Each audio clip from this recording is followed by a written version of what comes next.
Calcarea carbonicum homeopathic औषधि कॉम्पैरेटिव मेटेरिया Medica अध्याय 243, 244, 245 भाग 1 डॉक्टर नारायण चंद्र घोष।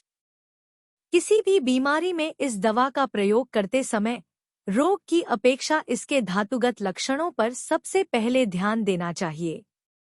कैलकेरिया का रोगी देखने में खूब मोटा ताजा और चर्बी शुदा होता है। बच्चे ऐसे जड़वत कि उनसे जल्दी हिला डोला नहीं जाता। उनकी त्वचा सूखी, थुलथुली और नरम, हाथ पैर पतले, शरीर के आयतन की अपेक्षा माथा बड़ा, पेट और भी माथे में पसीना होता है। सोने पर मोटा, बड़ा और कड़ा दिखाई देता है। माथे में इतना पसीना होता है कि तकिया तर हो जाता है। बच्चों का ब्रह्मतालु फॉन्टेनिल, बच्चे के माथे का वह स्थान जहां हड्डी नहीं रहती, बहुत दिनों तक नहीं भरता। उसके साथ ग्रंथियों में, खासकर लसिका ग्रंथियों, पांव के तलवे बहुत ठंडे, लिम्फेटिक ग्लैंड्स में बहुत सूजन रहती है, यहाँ तक कि दबाए रहने पर भी उनका ठंडापन दूर नहीं होता। रोगी अपने शरीर के भीतर हमेशा ठंडक अनुभव करता है और खुली हवा में टहलने से डरता है। कंठमाला धातु वालों को सहज में सर्दी लग जाती है और साथ ही खांसी बबलगम निकलना भी बढ़ जाता है। रोगी आरोग्य होने के बाद फिर से बीमार हो जाता है। शरीर का चमड़ा फीका या सफेद फक पड़ जाता है और आंखों में ज्योति नहीं रहती। कब्ज रहता है तो रोगी कुछ स्वस्थ रहता है। किसी भी चर्मरोग में जब ऐसा देखें कि उभेद के लक्षण सल्फर के समान हैं और धातुगत लक्षण कैलकेरिया के हैं, वहां हिपर सल्फर, और जहां धातुगत लक्षण कैलकेरिया के और उसके साथ ही मलेरिया जनित लक्षण मौजूद हों, वहां कैलकेरिया आर्स का प्रयोग करना चाहिए। कैलकेरिया आर्स पुराने मलेरिया, बुखार, अंडलाल, शुदा पेशाब, एल्बुमिनुरिया, शोथ, प्लीहा और मेसेंट्रिक ग्लैंड के रोगजनित कुफल, रक्तहीनता और रक्त में लाल कण कम पड़ जाना, हीमोग्लोबिन एंड रेड कॉर्पसल्स आ लो, थोड़े से परिश्रम से कलेजा धड़कने लगना वगैरह बीमारियों की यह महौषधम है। स्वर्गीय डॉक्टर P0C0 मजुमदार महाशय के मतानुसार अगर बच्चों का यकृत और प्लीहा बढ़ जाए और उसके साथ ही बुखार रहे तो कैलकेरिया आर्स 30 शक्ति उसकी एक बहुत ही फायदेमंद दवा है। प्रधान चरित्रगत लक्षण: 1. जल्दी जल्दी मोटा, स्थूलकाय हो जाना।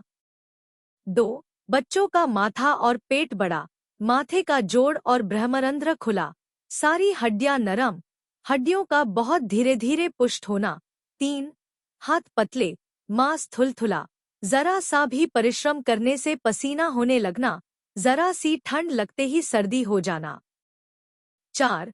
मेरुदंड की हड्डी, हाथ पैर तथा अन्यान्य स्थानों की लंबी हड्डियां टेढ़ी हो जाना, हाड़ों का समान नहीं होना और टेढ़े होकर बढ़ना, रोगी का विकलांग दिखाई देना। 5. निद्रावस्था में सिर में बहुत अधिक पसीना होना जिससे तकिया भींग जाना, माथा, गर्दन, पीठ, छाती और धड़ के ऊपरी भाग के सभी हिस्सों में बहुत ज्यादा पसीना होना। 6. रोग भोगने के समय या आरोग्य अवस्था में अंडा खाने तथा और भी बहुत सी जल्द न पचने वाली बुरी चीजें खाने की इच्छा और मांस से घृणा। 7. खट्टा पाखाना, खट्टी डकार और सारे शरीर से खट्टी गंध आना, हिपर रियूम। 8. स्त्रियों को जल्दी जल्दी और ज्यादा मात्रा में ऋतुस्राव होना, स्राव बहुत दिनों तक जारी रहना, अंत में रोगिणी का कमजोर हो जाना और ऋतुस्राव बंद हो जाना। 9. थोड़ी मानसिक उत्तेजना होते ही ऋतुस्राव होने लगना। 10. दुबले, लंबे और तेजी से बढ़ने वाले युवकों की बीमारी। 11. बच्चों की हड्डी पुष्ट न होने और उनमें ठीक तौर से पोषण क्रिया न होने की वजह से बीमारी और बच्चों का चलना नहीं सीखना। 12. पाकस्थली का ऊपरी अंश सर्बे की तरह फूल जाना। 13. कब्ज की अवस्था में शरीर का अच्छा रहना। 14. पैरों में पसीना होकर तलवों में घाव हो जाना और वहां की खाल गल जाना। 15. कमर में धोती जोर से कसकर नहीं पहन सकना। 16. पैर या माथे के भीतर और बाहर तथा शरीर के भीतर ठंडा मालूम होना इत्यादि। चरित्रगत पृथक लक्षण। सल्फर में जैसे दाह का लक्षण सबसे अधिक है, वैसे ही कैलकेरिया में ठंड का लक्षण सबसे ज्यादा ठीक उसके विपरीत है। कैलकेरिया कार्ब में रोगी जैसे मोटे पेट का और चर्बी वाला रहता है तथा अंडे खाने की इच्छा प्रकट करता है। कैलकेरिया फॉस में उसी तरह रोगी दुबला पतला तथा नमकीन पदार्थ और मांस ज्यादा खाना चाहता है। कैलकेरिया के रोगी के माथे के पिछले भाग में ज्यादा पसीना होता है तथा शरीर के सभी स्थानों में जैसे छाती, कंधा, बगल, हाथ पैर, घुटने इत्यादि में पसीना होता है।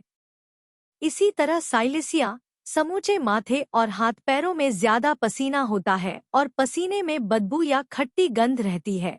इसके रोगी का माथा शरीर के अन्यान्य अंग प्रत्यंगों की अपेक्षा बहुत बड़ा रहता है और हाथ पैर दुबले रहते हैं।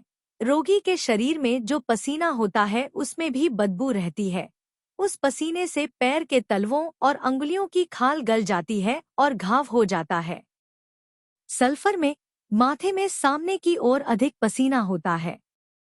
कैलकेरिया में रोगी मूर्ख और जड़ की तरह रहता है और साइलेसिया में चिड़चिड़ा और क्रोधी। कैलकेरिया कार्ब में रोगी का पेट बड़ा या तोंद निकल आती है और कैलकेरिया फॉस में पेट थुलथुला और पिचक सा जाता है। कैलकेरिया कार्ब में पाखाना सफेद होता और उसमें खट्टी गंध रहती है। कैलकेरिया फॉस में टट्टी हरी, चिकनी, गरम और वायु निकलने के साथ होती है। कैलकेरिया कार्ब में रोगी से जैसे हिलाडोला नहीं जाता, वैसे ही सल्फर में रोगी श्रम सहन करने वाला, चालाक और ठीक उसके विपरीत रहता है। दांत निकलते समय बच्चों की बीमारी। बच्चों की दांत निकलने की उम्र हो जाए फिर भी दांत न निकलें या बहुत देर से निकलें और उस समय ज्वर, पेट में दर्द, अजीर्ण, अकड़न इत्यादि नाना प्रकार की बीमारियां हो जाए तो उस समय कैलकेरिया का फायदा करती है। फायदा न होने पर मसूड़ा चीर दें। Subscribe please.